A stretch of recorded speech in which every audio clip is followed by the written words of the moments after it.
Hello friends, study hack with Mac channel में आप सभी का स्वागत है।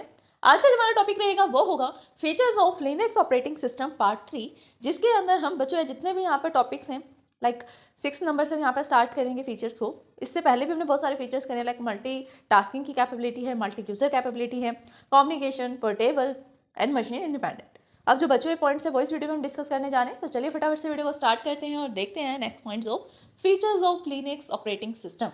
राइट, ठीक है, तो चलिए यहाँ पर हमारे पास 6 पॉइंट आता है। इससे प्रीवियस पॉइंट हम प्रीवियस वीडियोस में कर चुके हैं, एक एक पॉइंट को अच्छे से क्लियर किया गया है। यहाँ पर हर एक पॉइंट को अच्छे से क्लियर किया गया है। तो ये जो हमारा पॉइंट है that is hierarchical file structure. Hierarchical file structure का मीनिंग क्या होता है? देखो, सबसे पहले होता है हायरार्किकल। हायरार्किकल का मतलब होता है ट्री लाइक स्ट्रक्चर। इसका मीनिंग ही ये होता है। हायरार्किकल का मीनिंग क्या है यहाँ पर? द ट्री लाइक स्ट्रक्चर, एक ऐसा स्ट्रक्चर जो ट्री के फॉर्म में दिखेगा। और ट्री कैसे दिखता है हमें? लाइक ट्री लाइक स्ट्रक्चर होता कैसे है? सबसे पहले हमारे पास आता है रूट नोड। रूट नोड के फिर यहाँ पर चिल्ड्रन आते हैं, जो बाकी अनदर नोड्स अगर इसके होंगे, इसके चाइल्ड्स होंगे, तो ये पेरेंट नोड्स बन जाएंगे। लाइक ये रूट नोड है, रूट नोड के ये दोनों क्या है? चिल्ड्रंस हैं। अब जैसे इनके फर्दर चाइल्ड क्रिएट होंगे तो ये क्या बन जाएंगे? पेरेंट्स बन जाएंगे, और ये होगा चाइल्ड नोड। सबसे लास्ट नोड जो होगा, सबसे लास्ट लेवल पर जो नोड्स होंगे वो लीफ नोड्स होते हैं। ये तो रही बात ट्री डेटा स्ट्रक्चर की। ट्री के बारे में आपको थोड़ा पता होना चाहिए, क्योंकि यहाँ पर हायरार्किकल की बात करें। हायरार्किकल का मतलब ही क्या होता है? Tree like structure. ठीक है, अब ट्री लाइक स्ट्रक्चर है क्या? ट्री लाइक स्ट्रक्चर है फाइल का सिस्टम। फाइल के सिस्टम भी ट्री लाइक स्ट्रक्चर है। ये तो अलग से पॉइंट आपको बनाने की नीड नहीं है, ये तो आप विंडोज़ में भी देखते हैं कि जो विंडोज़ में हम मैनेज करते हैं फाइल सिस्टम को, वो कैसे करते हैं? ट्री लाइक स्ट्रक्चर में करते हैं। हो सकता है एक सेम फाइल हमारी डेस्कटॉप पे हो, ठीक है, डेस्कटॉप पे ही हमारी सेम फाइल हो txt के नाम से, ठीक है, और यही फाइल हमारे पास एक फोल्डर बना हुआ है। कहाँ पर? यूजर्स में जाकर वहाँ पर एक फोल्डर बना हुआ है, सी ड्राइव यूजर्स, फिर वहाँ पे एक फोल्डर है। ठीक है, तो सेम फाइल है, सेम फोल्डर है, वो आपको अलग अलग प्लेसेस पे मिल रहा है। तो यहाँ पर क्या होगा? कनेक्टेड है सब, और ट्री के लाइक स्ट्रक्चर में है। या एक सबसे पहले फोल्डर होगा मेन फोल्डर, मेन फोल्डर के अंदर सब फोल्डर्स होंगे। हो सकता है सब फोल्डर्स के बाद फिर से सब फोल्डर्स हों, और सब फोल्डर्स के अंदर हो सकता है डिफरेंट काइंड्स ऑफ फाइल्स हों। ऐसे हो सकता है ना? तो वही है, यहाँ पर हम मैनेज करते हैं फाइल सिस्टम को। तो लिनक्स यूजर और hierarchical file structure to store the information. यहाँ पर हम लिनक्स यूजर्स जो होते हैं वो क्या करते हैं? हायरार्किकल फाइल यानी कि ट्री लाइक फाइल स्ट्रक्चर का यूज करते हैं। फाइल्स जो हमारी मैनेज होती हैं वो ट्री की फॉर्म में होती हैं। This structures group the information in a way that reflect the natural state. हम इस तरीके से फाइल्स को मैनेज करते हैं जिससे हमें ये याद रहे कि एक्चुअल में हमने कहाँ पर उसे प्लेस किया था। किसी फाइल को अगर हमने प्लेस किया था, स्टोर किया था, तो कहाँ पे किया था वो हमें पता होना चाहिए। तो कैसे पता लगेगा? हमें पता है, जैसे आपने देखा भी होगा, जो यहाँ पे सर्चिंग बार के बाद एक यूआरएल टाइप आता है ना, यूआरएल में लिखा होता है लाइक इस तरह से लिखा होता है। सबसे पहले आप सी ड्राइव में गए, सी ड्राइव में आप यूजर्स में गए, ठीक है, यूजर्स के बाद आप कहाँ गए? लाइक कोई सिंगल नाम से एक फोल्डर है, उस सिंगल नाम से फोल्डर में गए, तब जाकर आपको अपनी फाइल मिली, file1.txt। ठीक है, तो ये जो पूरा पाथ है जी आपके हायरार्की को शो करता है। सबसे पहले टॉप लेवल पे कौन आएगा? सी ड्राइव आएगी। उसके बाद उसके चिल्ड्रन कौन आएंगे? यूजर्स आएंगे। यूजर के बाद चिल्ड्रन कौन आएगा? सिंगल आएगा। उसके बाद चिल्ड्रन कौन आएगा? file1.txt आएगा। इतना समझ में आया? राइट, ठीक है। यहाँ पर क्या बताता है? वो नेचुरल स्टेट को बताता है। ठीक है, ये नेचुरल स्टेट को तो बता रहा है कि हमने जो file.txt फाइल है वो इस पाथ को फॉलो करके रखी हुई है, तो वो एंड टाइम तक पाथ सेम ही रहेगा जब तक आप उसे चेंज नहीं करेंगे। हो सकता है आपने सिंगल फोल्डर से उठाकर डबल नेम का एक फोल्डर है उसके अंदर फाइल को रख दिया हो, ऐसा भी हो सकता है। ठीक है, लेकिन बात यह है कि आप प्रेजेंट में किस फोल्डर पे हैं वो पाथ आपको यहाँ पे पता लगेगा, और यही जो पाथ है वो इन्फॉर्मेशन देता है आपको उसकी पर्टिकुलर नेचुरल स्टेट के बारे में कि अभी आप कहाँ पर हैं। This result is easy to maintain and effective implementation. इससे रिजल्ट में हमें क्या मिलता है कि आप इजीली अपने फाइल्स को, फोल्डर्स को मैनेज कर सकते हैं और एफिशिएंट तरीके से फाइल सिस्टम को इम्प्लीमेंट भी करते हैं। समझ में आई बात? फिर नेक्स्ट आता है हमारे पास point Linux shell. Linux shell, Linux shell, Linux shell होता क्या है? लिनक्स का मतलब यहाँ पर क्या है? लिनक्स एक ऑपरेटिंग सिस्टम है, ये हम बहुत टाइम से पढ़ रहे हैं। शेल क्या होता है? शेल जो होता है वो एक यूजर इंटरफेस की तरह काम करता है। किसके बीच में? कैसे करेगा? लाइक यहाँ पर शेल है और ये किसके बीच में इंटरफेस का काम करता है? यूजर, ठीक है, यूजर और कर्नल के बीच में इंटरफेस का काम करता है। इंटरफेस मतलब यूजर को अगर कर्नल से कुछ काम करवाना है, कुछ परमिशन चाहिए, तो वो किसके थ्रू लेगा? पहले शेल के पास जाएगा, ठीक है, शेल से कहा जाएगा कर्नल के पास जाएगा। अब इसमें देखते हैं क्या लिखा है। It has a simple user interface. Linux के पास सिंपल सा यूजर इंटरफेस होता है जिसको हम शेल कहते हैं। वही बात आ गई, अभी मैंने बताया कि यूजर और कर्नल के बीच में एज इंटरफेस की तरह काम करता है। तो ये हुआ क्या? ये एक यूजर इंटरफेस हुआ। जिसको यूजर इंटरेक्ट कर रहा है, that provided a services to the user, जो यूजर को सर्विस प्रोवाइड कर रहा है, and wants but protect the user from the having no to terminal hardware details, और यूजर को प्रोटेक्ट कर रहा है कि उसको हार्डवेयर डिटेल्स के बारे में पता ना लगे कि एक्चुअल में हार्डवेयर कैसे काम कर रहा है, हार्डवेयर पे कैसे इंप्लीमेंटेशन होती है। वो बस इतना सोचते हैं कि यूजर को अगर रिक्वायरमेंट है, यूजर की कोई डिमांड आ रही है तो उसे बस मैं फुलफिल कर दूँ। यूजर को इतना फर्क नहीं पड़ना चाहिए कि इंटरनल काम कैसे हो रहा है, लाइक जैसे हम एब्स्ट्रैक्शन भी बोलते हैं। तो इसलिए हमारे पास एक यूजर इंटरफेस होता है जिसका नाम होता है शेल। अगर कुछ भी इंटरेक्ट करना है यूजर को तो यूजर शेल से इंटरेक्ट करेगा, और शेल जो है नेक्स्ट हार्डवेयर से कर्नल से इंटरेक्ट करेगा। इसके अंदर कुछ प्री डिफाइंड यूटिलिटीज़ हैं। यूटिलिटीज़ मतलब कुछ फंक्शनैलिटीज़ हैं जिनका आप यूज़ कर सकते हैं। तो हम लिखेंगे it has a functionalities called pipe. इसके अंदर कुछ ऐसी फंक्शनैलिटीज़ है, लाइक फर्स्ट फंक्शनैलिटी है पाइप की, सेकंड है फिल्टर्स की, और भी बहुत सारी फंक्शनैलिटी है। ये तो सिर्फ दो ही का नाम यहाँ पे बताए गए।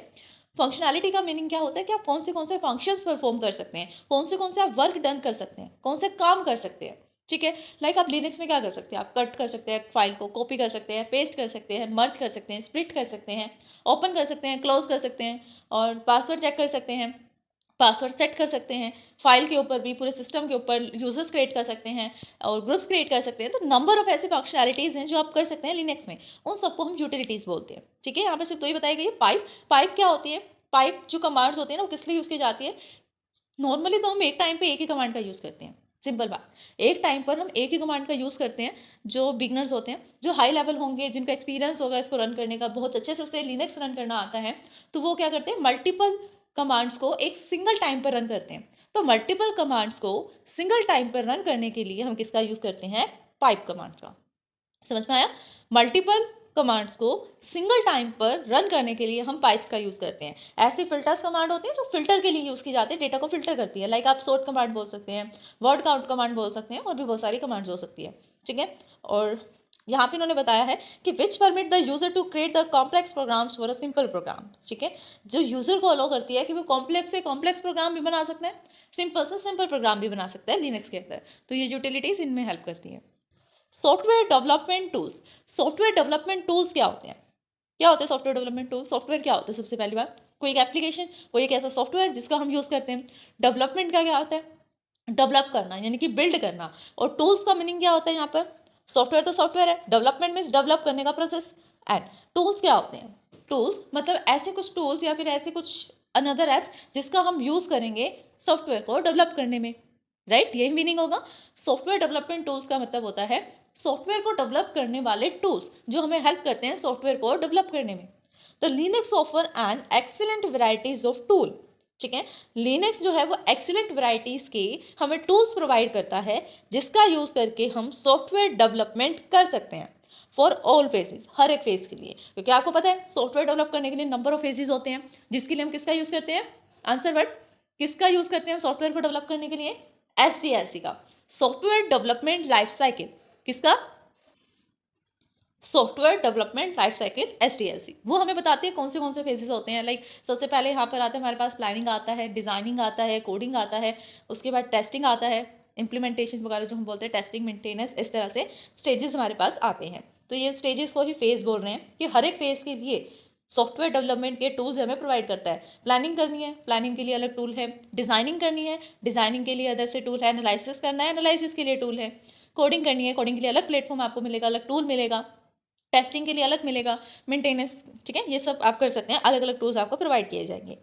From the program editing to maintenance the software, program को एडिट करने से लेकर प्रोग्राम को मेंटेन करने तक आपको हर एक चीज़ के लिए, हर एक फेज के लिए अलग अलग टूल्स प्रोवाइड किए जाएंगे। Also Linux system support a wide varieties of high level languages.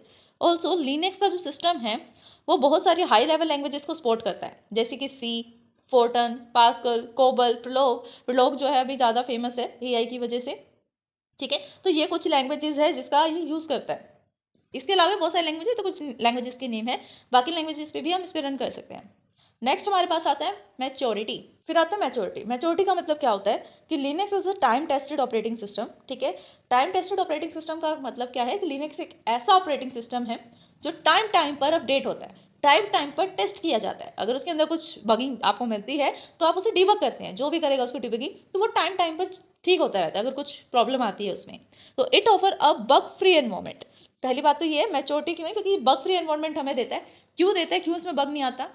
Bugs तो आते हैं, ऐसा नहीं है कि बग्स नहीं आएंगे। अब अलग अलग जो पर्सन्स है वो इसके अंदर आके कोडिंग कर रहे हैं, उसके सोर्स कोड को चेंज कर रहे हैं, तो बग्स तो इसके अंदर आएंगे, ये तो है, श्योरिटी है। बट उनको मैनेज भी तो किया जा रहा है, ठीक है। हाई लेवल रिलायबिलिटी आपको प्रोवाइड होती है। Linux is a free. I think इसको तो मुझे एक्सप्लेन करने की नीड ही नहीं है कि लिनक्स फ्री क्यों है, क्योंकि यहाँ पर आपको रजिस्ट्रेशन की फीस नहीं देनी पड़ती, कोई कॉस्ट नहीं देनी पड़ती, फ्रीली आपको अपडेट्स मिलते हैं, ठीक है, और फ्रीली आपको ये अवेलेबल है। इसके सोर्स कोड में भी आप चेंजेस कर सकते हैं। Source code in a cases you want to change, अगर किसी केस में आप सोर्स कोड को चेंज करना चाहते हैं तो उसे भी चेंज कर सकते हैं। नेक्स्ट आता है स्केलेबल। स्केलेबल में क्या होता है, Linux is a fit from the parent top and with 2 MB, like ये जो है 2 MB तक का स्पेस लेता है आपकी मेमोरी में, एंड पैराबाइट स्टोरेज, यानी कि 2 MB से लेकर पैराबाइट तक, पीवी तक, लाइक MB से लेकर पीवी तक ये कितना भी स्पेस ले सकता है with in a cluster hundreds of nodes, ठीक है। तो स्टूडेंट्स यही था हमारा आज का टॉपिक। आज हमने डिस्कस किया है features of Linux operating system, जो कि यहीं पर फिनिश होता है। इसके 3 पार्ट्स यहाँ पर बन चुके हैं। आई होप कि टॉपिक आपको समझ में आया होगा। अगर फिर भी इस वीडियो को समझने में आपको कोई भी डाउट आते हैं देन आप हमें कमेंट कर सकते हैं। वीडियो पसंद आए देन लाइक शेयर सब्सक्राइब करना, कमेंट करना ना भूलें। आपने सब्सक्राइब कर दिया है तो अपने फैमिली में अपने फ्रेंड से सब्सक्राइब करवा सकते हैं। Thanks for watching my video. हमारे चैनल स्टडी हैक विद महक को लाइक, ज़्यादा से ज़्यादा शेयर एंड सब्सक्राइब करें। अगर आपने सब्सक्राइब कर दिया है तो बाकी सभी डिवाइसेस से भी सब्सक्राइब करा सकते हैं, क्योंकि सब्सक्राइबर्स बहुत ज़रूरी हैं। देन कमेंट करें।